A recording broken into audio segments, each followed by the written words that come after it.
Welcome to the Business English Podcast, the best place for non-native professionals to learn how to communicate clearly and confidently.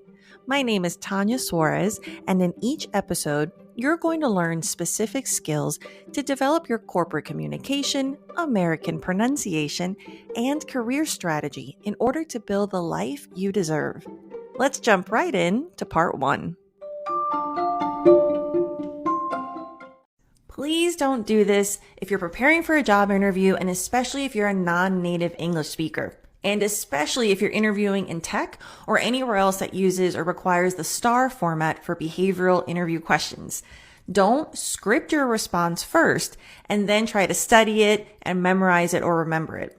The reason is, I've seen this over and over again. I know you mean well, and over preparation is actually better for these kinds of interviews, but when you script your response, typically, and even for native speakers, like your writing skills are usually stronger and more formal.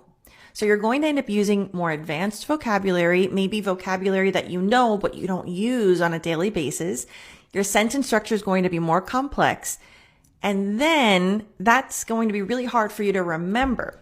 And what happens is, because you like it so much and it does sound so much more formal, in the interview, you're going to focus your energy on remembering the structure and the words instead of the message, the story, your value.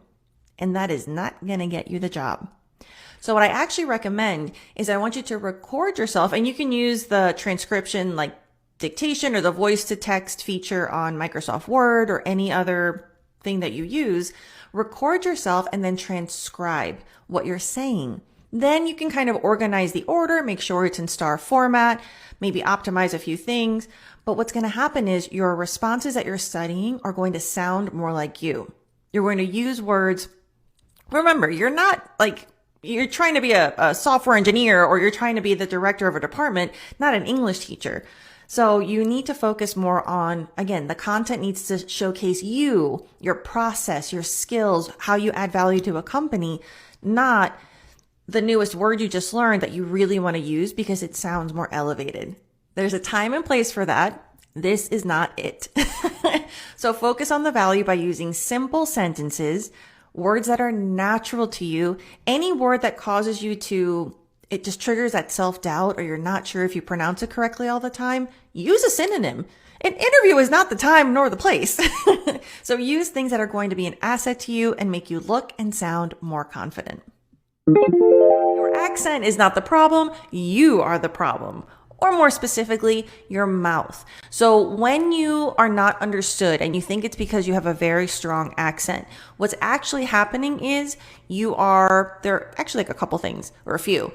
The first is notice if your mouth shape is small. If you're not moving your mouth a lot, what happens is not only are you not enunciating clearly, but your mouth in that smaller form or space is reverting back to the muscle memory of your native language. So you can't really make an effort. For example, the American R, the tongue is back, doesn't touch anything. But in that space, you're probably going to go back to, let's say if you're a Spanish speaker, where the tongue touches the top.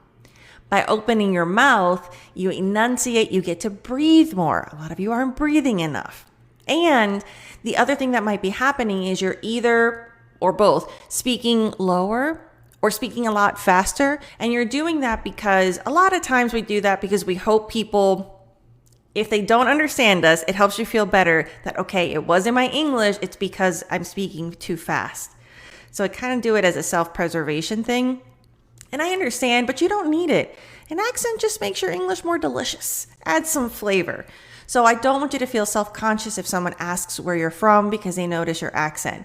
What I want you to do is speak up so they can understand your message. I like to pretend there's someone on the other side of the door and you have to speak clearly enough and loud enough that they can understand you comfortably. This is fabulous. So whenever you're in a meeting, especially virtual, but really in any situation, try to project your voice so it reaches the person on the other side of the door. So remember, open your mouth and embrace your accent. It makes you extra beautiful. As a non-native speaker, one of the hardest things for you is probably active listening. So what I really want you to focus on when someone else is speaking, or if it's an interview or something and they're asking questions, take the time to mindfully breathe. This is going to help you reduce your heart rate, feel calmer, but also like snap you back into the moment, because what you often do, especially, when English is not your native language, you're probably planning what you want to say because you're like, oh, I want to use the right word. I want to use the right structure. But when you do that, not only are you not paying attention, but your facial expression and your body language changes.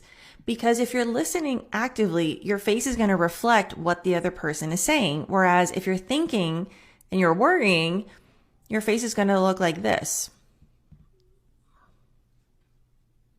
So it's going to be hard to keep your shoulders up. It's going to be hard to keep your muscles relaxed and to even know what they're saying so you can respond to. So you really want to inhale, exhale, practice breathing, and trust.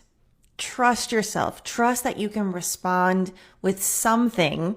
Don't worry about it being something perfect. And little by little, as you start hearing yourself be more responsive in conversations and you get the success, the dopamine hit of having that back and forth, it's just going to snowball for you.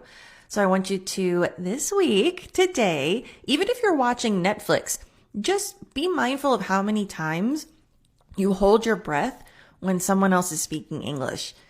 And it comes from a good place, right? Like you do it because you think that by holding your breath, subconsciously we do it to listen better. Unfortunately, it triggers anxiety. It triggers adrenaline and cortisol, the stress hormone. And that's going to take away your ability to speak naturally and to look natural. So I want them to see you. I want you to be you. And this is something that's going to help you a lot. That a lot of my clients get in interview mode. So you feel like you have to perform a certain way once the interview starts. Instead, especially at the level, if you follow me, you're probably at a higher level in your career. You want to show up to share. Show up like a mentor. So if you instead of your interview hat, put your mentor hat.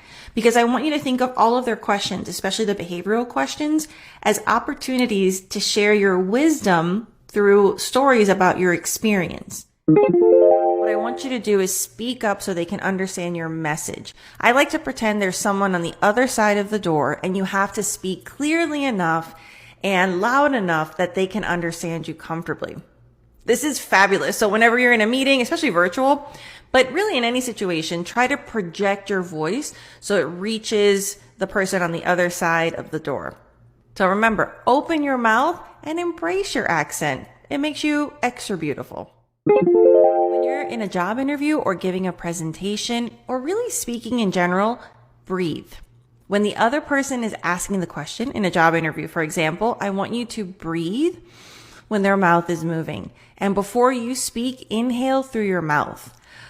This is for any situation. What a lot of people do is either they don't breathe or, which causes a ton of anxiety. And from a language perspective, it makes it really hard for you to communicate clearly in English because you have oxygen deprivation. So it's hard to focus on anything other than survival. So what you want to do is instead of breathing through your nose, which can be loud or it can take an extra second, you want to inhale through your mouth. And I don't mean very subtle. So if the person tells you, what's your greatest strength? You're like, my greatest strength is to inhale and speak on the exhale. This might sound obvious, but I want you to observe yourself in situations like meetings or even casual conversations. Notice how often you don't breathe, how often you hold your breath. And for example, for me, I notice I hold my breath when I'm posting on social media, and that I realized was causing me a lot of anxiety. So I started associating social media with anxiety. And once I started regulating my breath, it really helped me be more creative, et cetera, et cetera. So for you, you might be having trouble with English, or you might think I can't, get my thoughts fast enough in English, when in reality, your language is good enough. Your language skills are good enough. What you want to do is help yourself by breathing more regularly. And it's going to be a very subtle inhale and just speak on the exhale. So it's not a full speak. And my greatest strength is, And just that moment is going to remind you to also do those breathing moments or microseconds in between your responses. And that's going to help you be able to have endurance and really speak from a more personable place instead of what am I trying to say? What's the vocabulary? What's the word? You can focus on your experiences and sharing value. A great way to get more English speaking practice is to start your own podcast. Spotify for Podcasters makes it so easy to record, edit, and distribute your podcast right from your phone or computer. So, no matter what your setup is like or how much experience you have or don't have, you can start creating today. Not only is it simple, it's totally free. I decided to start my podcast with Spotify, and it's helped me reach hundreds of thousands of people. So download the Spotify for Podcasters app or go to spotify.com/podcasters to get started. For more business English resources like articles, videos, courses, and one-to-one coaching with me, head over to TanyaSuarez.com.